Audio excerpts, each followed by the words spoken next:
Assalamualaikum dan salam sejahtera diucapkan kepada semua. Nama diberi Muhammad Amal Quim bin Nur Azri daripada kelas DIB berkat metrik 10 DIB 22F1034.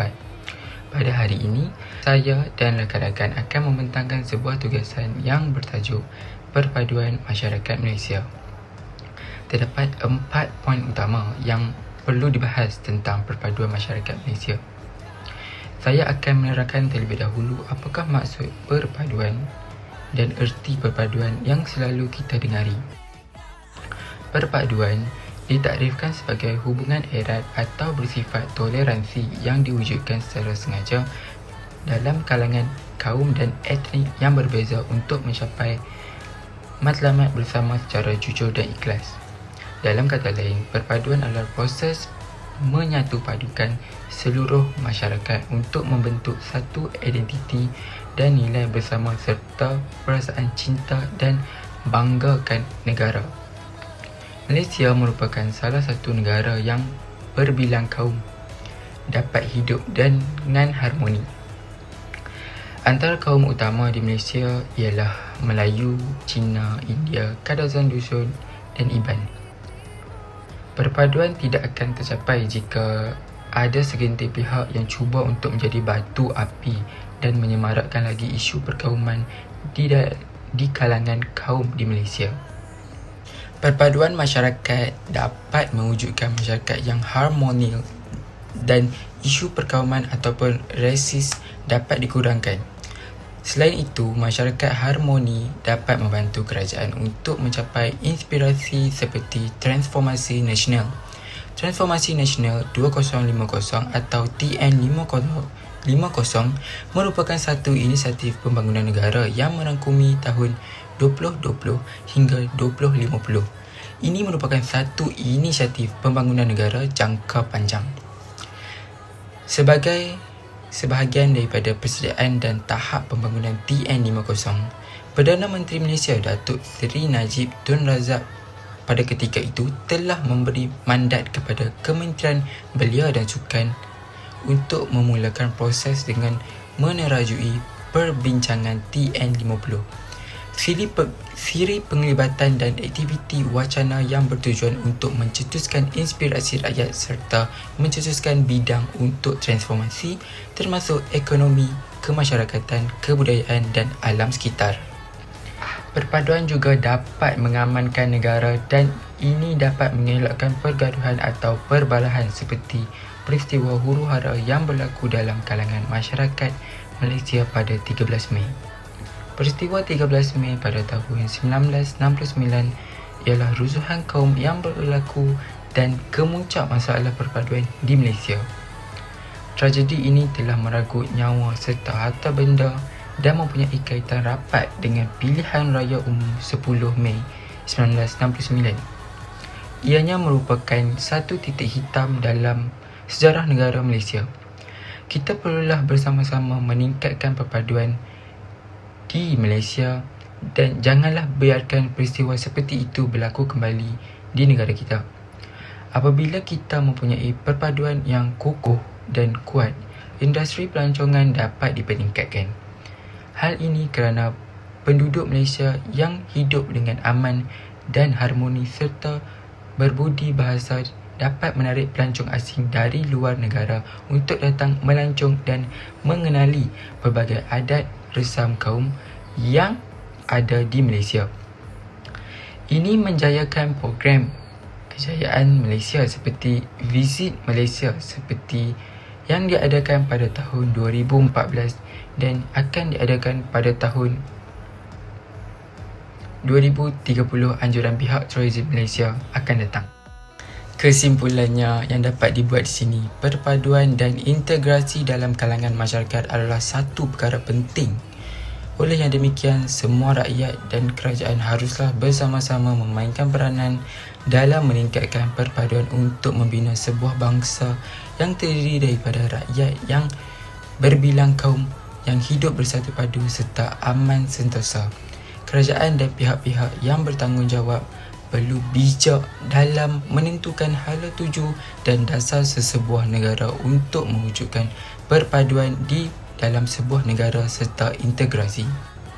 Seterusnya, saya akan memberi peluang untuk berhujah kepada rakan saya iaitu Saudara Fikri untuk menerangkan tentang poin 1 perpaduan masyarakat di Malaysia. Assalamualaikum dan salam sejahtera. Terima kasih kepada sahabat saya iaitu Ammar. Nama saya Muhammad Fikri bin Azman, nombor metrik 10 DIP 22F1008. Soalan yang pertama adalah tentang dasar-dasar kerajaan untuk membentuk perpaduan yang lebih baik selepas peristiwa 13 Mei 1969. Peristiwa 13 Mei 1969 telah memberikan impak negatif terhadap perpaduan rakyat Malaysia. Kerajaan pemimpinan Tun Abdul Razak Dato' Husin menyedari akan hal ini kerana jika ia terdapat dibendung atau disekat, ia akan mencetuskan satu situasi yang tidak diingini sekali lagi. Justru pelbagai langkah yang telah diambil untuk mengatasi masalah ini melalui dasar-dasar yang dibentuk untuk membina perpaduan di antara kalangan masyarakat yang berbilang kaum. Yang pertama adalah Dasar Ekonomi Baru DEB. Dasar ini diperkenalkan pada tahun 1970 dan mempunyai matlamat yang serampang dua mata iaitu pembasmi kemiskinan tanpa mengira kaum, penyusunan semula masyarakat, meningkatkan pendapatan dan taraf hidup golongan kurang upaya. Bagi pembasmi kemiskinan tanpa mengira kaum adalah melalui dasar ini kerajaan bertindak untuk merapatkan jurang kekayaan antara golongan kaya dan golongan miskin tanpa mengira kaum. Ketidakseimbangan ataupun jurang kekayaan itu terutamanya antara kaum akan hanya mencetuskan suasana yang tidak harmoni akibat rasa tidak puas hati antara satu sama lain. Justru untuk menjayakan dasar ini, kerajaan telah memberikan banyak tumpuan ataupun mata-mata kepada golongan seperti pekebun kecil, penghuni estet, nelayan, petani dan pesawat. Yang kedua iaitu penyusunan semula masyarakat. Dalam Dasar Ekonomi Baru DEB, kerajaan juga memberi tumpuan untuk menyatupadukan semula masyarakat yang telah berpecah belah akibat ketidakseimbangan perolehan dan pengagihan kekayaan negara. Dalam dasar ini juga kerajaan menetapkan sasaran untuk pemilikan equity dan dalam perusahaan dan perniagaan itu sebanyak 70% equity rakyat termasuk 30% equity bagi kaum Bumiputera pada tahun 1990-an. Selaras dengan usaha yang menjayakan DEB, kerajaan telah mengambil langkah-langkah inisiatif untuk memastikan keberkesanan pelaksanaan DEB. Selain itu, ada juga meningkatkan pendapatan dan taraf hidup golongan kurang berupaya, menyusun semula corak guna tenaga dalam sektor ekonomi tertentu, menyusun semula pemilikan equity, melatih dan membentuk para usahawan dan pedagang baru di kalangan masyarakat Bumiputera. Untuk memastikan DEB yang berjaya mencapai matlamat, kerajaan turut mengebleng tenaga iaitu jabatan kerajaan yang terlibat untuk menggerakkan instrumen DEB, antaranya perbadanan yang mengambil bahagian itu untuk membantu kerajaan meningkatkan taraf ekonomi Bumiputera adalah Permodalan Nasional Berhad PNB, Perbadanan Nasional Berhad Pernas, Perbadanan Ekonomi Negara PKN, Bank Negara, Skim Amanah Saham Bumiputera, Majlis Amanah Rakyat MARA dan lain-lain lagi lah. Lepas tu pencapaian DEB setelah 1990-an yang dijangka untuk mencapai matlamat DEB masih belum lagi berjaya mencapai matlamat sepenuhnya. Seperti pemilikan equity Bumiputera sebanyak 30% dalam aktiviti ekonomi, namun begitu kejayaan yang telah dicapai seperti purata pendapatan isi rumah yang bertambah, pengurangan kadar kemiskinan telah dapat dikurangkanlah bagi pengenalan kaum berdasarkan ekonomi telah berkurangan. Yang kedua, dasar pendidikan kebangsaan adalah hasil daripada Akta Pelajaran 1961 yang berdasarkan Shaw, laporan Tun Abdul Razak 1956 dan laporan Rahmat Talib 1960-an. Ia telah dimaktubkan dalam Ordinan Pendidikan 1957. Pada amnya, dasar ini bertujuan untuk menyatupadukan rakyat Malaysia yang berbilang bangsa dan keturunan melalui sistem pelajaran yang menitik beratkan penggunaan bahasa Melayu sebagai bahasa pengantar yang utama serta berdasarkan kurikulum peperiksaan dan kegiatan kurikulum yang sama. Yang ketiga adalah dasar kebudayaan kebangsaan, iaitu sebagai sebuah negara yang rakyat yang berbilang kaum. Agama dan bangsa Malaysia tidak lari dari aspek kepelbagaian budaya antara satu sama lain. Dalam melalui itu, dasar ini unsur-unsur kebudayaan dapat digunakan untuk membentuk warga negara yang lebih baik dan membina negara bagi mencerminkan kepribadian Malaysia. Yang keempat, dasar pembangunan nasional DPN. Dasar pembangunan DPN ini adalah diumumkan oleh Datuk Seri Dr. Mahathir Mohamad pada 17 Jun 1991 di Parlimen. DPN ini dilaksanakan bagi menggantikan dasar ekonomi baru iaitu DEB, dan ia terkandung dalam rangka rancangan jangka panjang kedua RRJP 2 bagi tempoh 1991 hingga 2000. Melalui dasar ini, ia masih mengekalkan tujuan asal DAB dan mematlamatkan untuk mencapai pembangunan yang seimbang bagi mewujudkan masyarakat yang bersatu padu dan adil. Matlamat ini ialah untuk membentuk perpaduan kaum. Dengan ini saya akan serahkan kepada sahabat saya. Terima kasih. Assalamualaikum warahmatullahi wabarakatuh. Nama saya Muhammad Saiful Amin bin Syarudin. Nombor metrik 10 DIB 22F1032. Seterusnya, satu dasar yang boleh diketengahkan bagi meningkatkan perpaduan rakyat Malaysia adalah dasar sosial negara, iaitu DSN. Dasar sosial negara adalah satu dasar pembangunan sosial yang berteraskan nilai-nilai murni dan meningkatkan keupayaan insan bagi mencapai kesepaduan dan kestabilan sosial, ketahanan nasional dan kesejahteraan hidup masyarakat Malaysia yang maju dan mantap.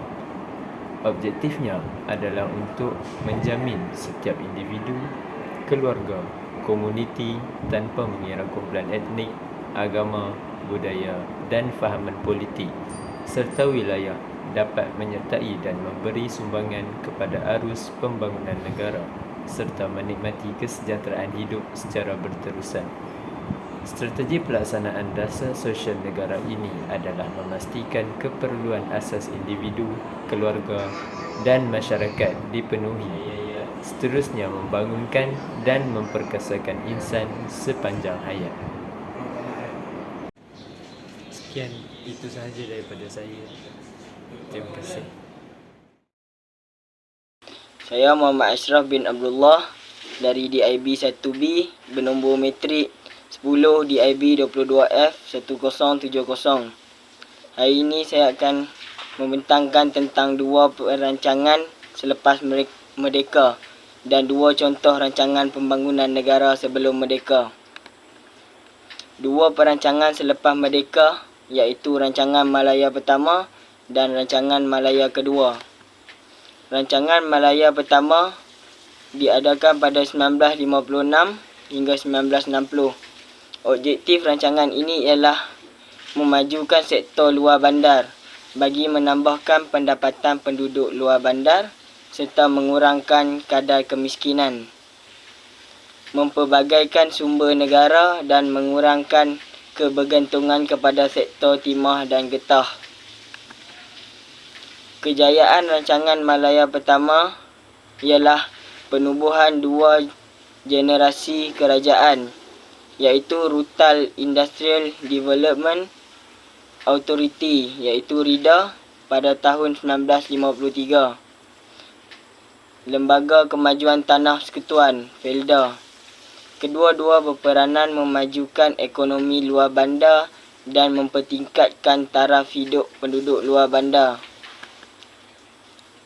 Yang kedua ialah Rancangan Malaya Kedua pada tahun 1961 hingga 1965. Objektif rancangan ini ialah memperbaiki kemudahan asas dan infrastruktur luar bandar, menggiatkan projek-projek pembukaan tanah dan pertempatan baharu di bawah program FELDA, mempelbagaikan jenis tanaman supaya import makanan dari luar negara dikurangkan, dan terakhir ialah membantu petani-petani memasarkan hasil pertanian mereka dan mengurangkan kepergantungan kepada orang tengah. Kejayaan Rancangan Malaya Kedua pula ialah penyertaan lebih ramai dalam rancangan-rancangan pembangunan, memperuntukkan pembangunan ditambah hampir 2 kali ganda daripada peruntukan Rancangan Malaya Pertama. Selain itu ialah bilik-bilik gerakan dibuka di seluruh negara, dan hasilnya purata kadar pertumbuhan keluaran dalam negara kasar KDNK meningkat kepada 6.4% tahun. Dua contoh rancangan pembangunan negara sebelum merdeka.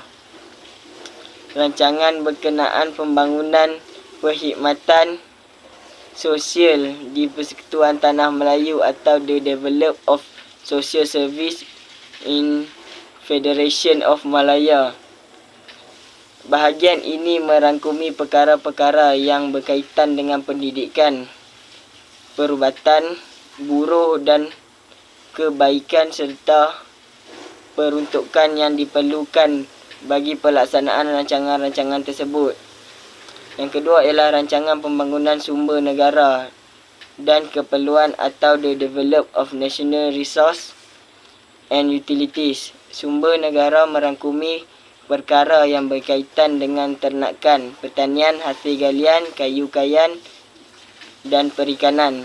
Keperluan pula merangkumi perkara yang berkaitan dengan sistem perhubungan darat, laut dan udara, radio, telefon, elektrik dan air serta perumahan. Hello, nama saya Muhammad Azim Azlami bin Azmi dan nombor matriks yang diberi ialah 10DB22S0042. Pada hari ini saya akan membentangkan tentang hasil pelaksanaan rancangan pembangunan sebelum dan selepas merdeka. Untuk ekonomi sebelum kemerdekaan, masyarakat pada zaman itu mengamalkan ekonomi tradisional dan ekonomi dagangan. Contoh ekonomi tradisional ini ialah macam menangkap ikan, mengetik hasil cukai, hasil hutan dan menanam padi di sawah-sawah padi. Dan ekonomi dagangan ini pula ialah melakukan kegiatan pertanian, pelombongan dan perdagangan. Sebagai contoh, mereka menukar barang atau wang dengan negara luar seperti Arab, India dan China. Ketika era penjajahan, ekonomi rosak dengan mendadak dan telah sehingga menyebabkan jatuhan makanan, nilai wang yang terlalu rendah dan peningkatan kadar inflasi dalam ekonomi. Sewaktu ekonomi selepas kemerdekaan pula, dasar ekonomi baru iaitu DEB diwujudkan selepas peristiwa 13 Mei 1969. Mereka menggunakan dua strategi yang sangat cerdik, iaitu membasmi kemiskinan dan menyusun semula masyarakat Malaysia.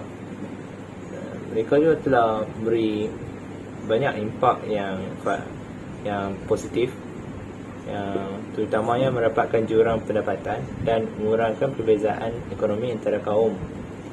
Dan kesan yang kedua ialah menjamin pertumbuhan ekonomi yang memberasangkan, dan pada masa yang sama mereka juga cuba mewujudkan keseimbangan antara kaum. Untuk slide yang seterusnya dari aspek politik pula. Sebelum zaman kemerdekaan, Malaysia ataupun dikenali sebagai tanah Melayu pada zaman dahulu tidak mempunyai sistem demokrasi, iaitu bermaksud yang membolehkan rakyat memilih pemimpin sebagai ketua negara. Disebabkan oleh penjajahan oleh pihak British dan Jepun yang sangat teruk dan mendukacitakan bagi kaum-kaum di tanah Melayu ini, gerakan nasionalisme telah berlaku. Mereka ni juga telah menubuhkan parti UMNO sebagai gerakan perjuangan untuk mendapatkan kemerdekaan secara aman dan tanpa pertumbuhan darah. Untuk selepas zaman kita merdeka lah, iaitu pada 1997, negara kita telah mengamalkan konsep raja berperlembagaan semenjak dahulu lagi sehinggalah kini. Oleh itu, untuk mengadilkan, untuk menambahkan keadilan dalam masyarakat di Malaysia ini, demokrasi berparlimen dilaksanakan kerana untuk memberi rakyat hak bersuara dan hak memilih wakil sendiri untuk menentukan hala tuju negara dan kemakmuran negara pada masa hadapan. Untuk slide yang terakhir pula ialah dari perspektif sosial. Pada zaman negara kita sebelum kemerdekaan lagi, ada 3 kaum utama, iaitu orang Melayu, orang Cina dan orang India. Mereka mempunyai sistem pendidikan yang sendiri masing-masing. Selain itu, setiap bangsa tersebut mempunyai sekolah vernacular dan menggunakan bahasa ibunda sebagai bahasa pengantar. Jadi, mereka ni susah untuk mengeratkan silaturahim antara sesama kaum. Sebab itulah selepas kemerdekaan, semua rakyat digalakkan untuk bersekolah di sekolah kebangsaan tanpa mengira jenis kaum. Hal ini akan merapatkan lagi dan mengeratkan lagi hubungan silaturahim antara semua bangsa dan kaum supaya dapat melahirkan masyarakat yang berguna dan kuat jati diri demi kemajuan negara kita pada masa hadapan.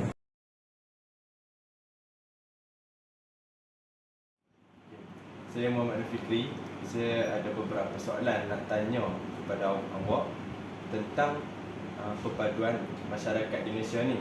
Boleh berikan pandangan ataupun jawapan yang anda tahu tentang perpaduan masyarakat Malaysia? Nama saya Ashraf Hamudin bin Fadli, panggil saya Azam je lah.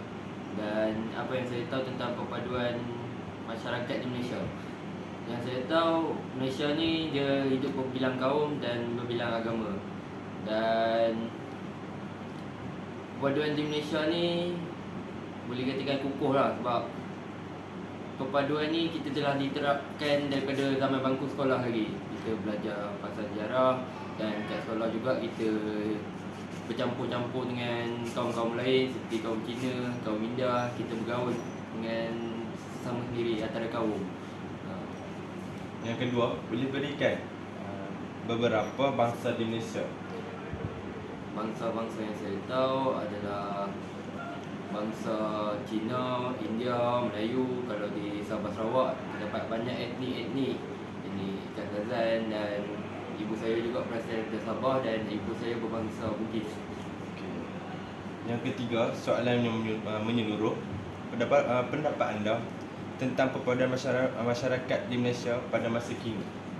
Perpaduan masyarakat Malaysia pada masa kini, bagi saya perpaduan di Malaysia sudah cukup kukuh.